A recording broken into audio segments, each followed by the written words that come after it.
Valtteri Bottas wants to rub salt in Mercedes' wounds as he targets fight with old team. F1's Valtteri Bottas is determined to beat Mercedes this season.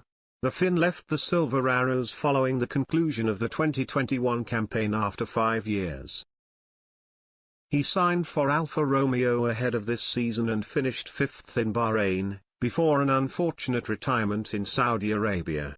The 32-year-old has gone from playing second fiddle to F1 legend Lewis Hamilton at Mercedes to being the leader and at the forefront of what Alfa Romeo hope is a new era for the team.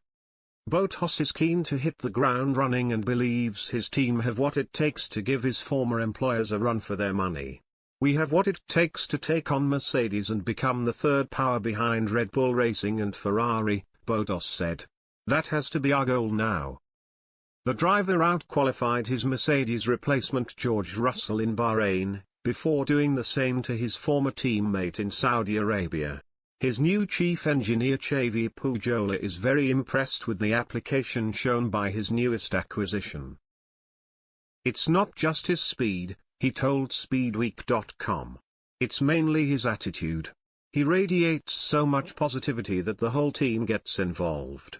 Speaking about his former team over the Saudi Arabia Grand Prix weekend, Bottas admitted he was surprised to see Mercedes struggling.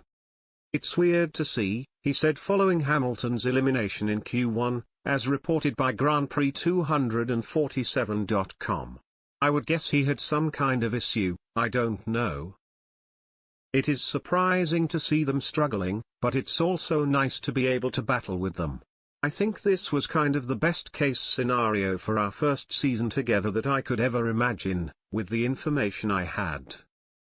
Bottas was disappointed to encounter problems of his own in Jeddah, but is keen to bounce back strong on April 10, when F1 returns to Australia for the first time since 2019.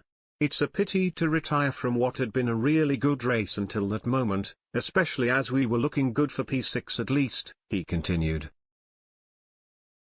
"The engine temperatures kept rising. We need to investigate what caused that, but we had to pull the car out as we didn't want to lose the engine. It's how racing goes.